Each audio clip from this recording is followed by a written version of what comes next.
Hello everyone, I'm Dr. NAVNEET Kaur, Associate Professor in Department of Electronics and Communication Engineering, Saga Institute of Research and Technology College, Bhopal. Today I'm taking lecture for subject Signal and Systems. The topic which I'll be discussing in this lecture is Z transform. Z transform is a tool which is used to transform a time domain discrete time signal in frequency domain. We have already studied Fourier transform. Fourier transform plays a key role in analyzing and representing discrete time signals and systems. But the disadvantage is that it does not converge for all signals. Like in continuous systems, Laplace transform is a generalization of the Fourier transform. Similarly, in discrete system, Z transform converges for a broader class of signals. So it is used for the signals which does not converge when Fourier transform is used. Now, coming to the definition of the Z transform.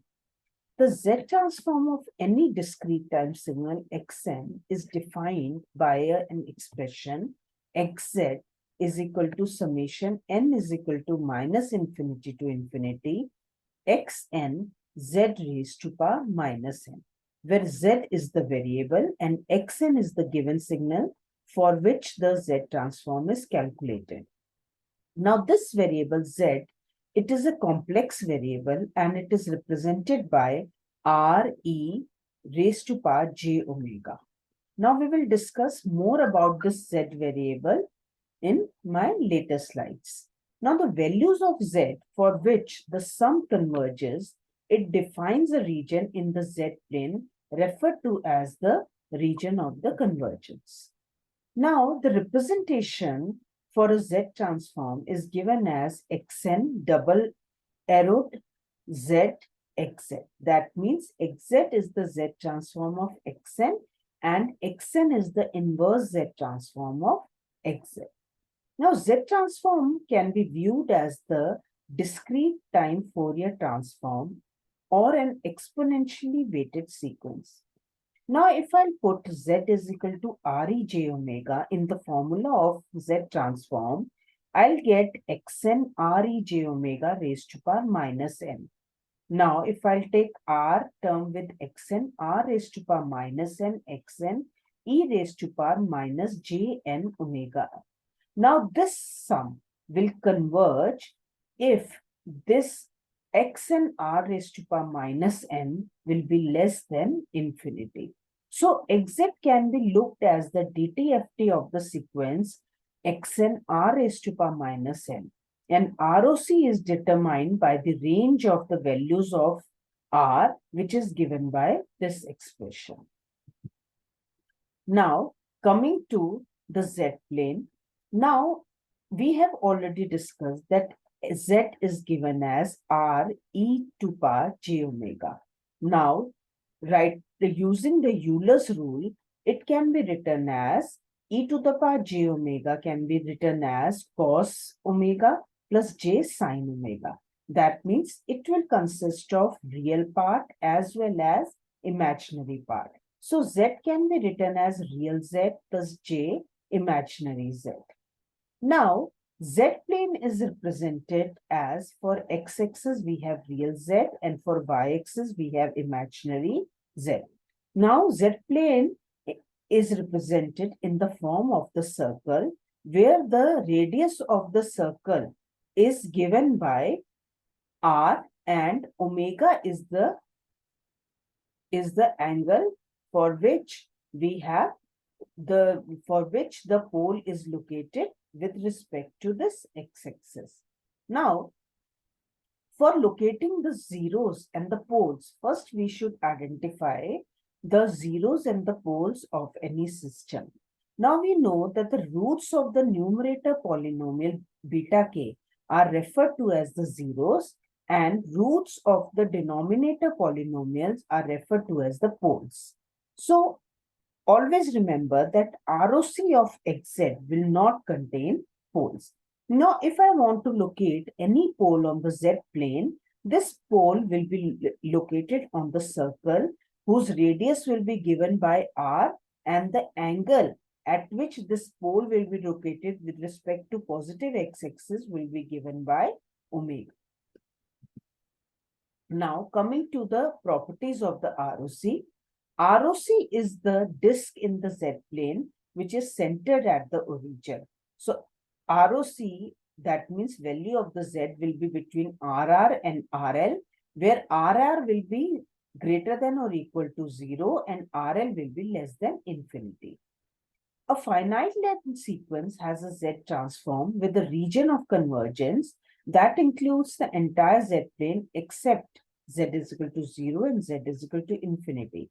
Because at these values, the summation will tend to infinity and it will not be included in the ROC. The point Z is equal to infinity will be included if xn is equal to 0 for n less than 0, and the point Z is equal to 0 will be included if xn is equal to 0 for n greater than 0. A right-sided sequence has a Z transform with a region of convergence that is given by the exterior of a circle which is having radius alpha, where alpha is the pole of the system. A left-sided sequence has a Z transform with a region of convergence that is interior of a circle with radius beta, where beta is again given as the pole of the system. The Fourier transform of xn converges absolutely if and only if ROC of Z transform includes the unit circle.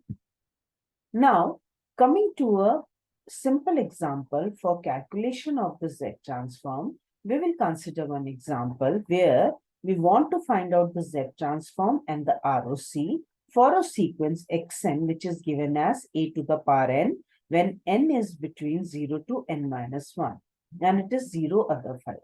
Now, using the formula for Z transform xz, summation n is equal to minus infinity to plus infinity xn z raised to power minus n. Now, for xn, I'll write the given signal a to the power n. Since this value exists only for 0 to n minus 1, the limit which was initially n is equal to minus infinity to infinity now will change to n is equal to 0 to n minus 1. Now, the rest of the range will not be considered because for the remaining range value, the xn will have 0. So, there is no need of writing 0 value.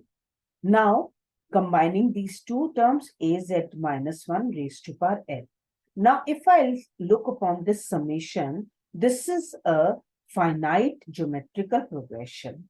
And the sum of the finite GP is given as a 1 minus r raised to power n upon 1 minus r, where a is the first term, which will be obtained when I'll put n is equal to 0, which will be as 1.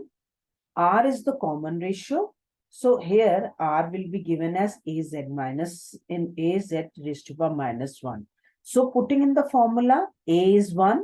So 1 minus R raised to power n. N is the number of the terms. Since we can see that n is equal to 0 to n minus 1, the number of terms are n. So here I'll put capital N, 1 minus AZ inverse. Now, Z inverse, I'll write it as upon Z. Here also I'll write it as upon Z. And on solving, I'll get Z raised to power n minus A raised to power n upon Z raised to power n minus 1, Z minus A. Now, coming to the ROC of this signal, now we have already seen that the ROC includes the range for which xz converges. That means the value of xz should not become infinite.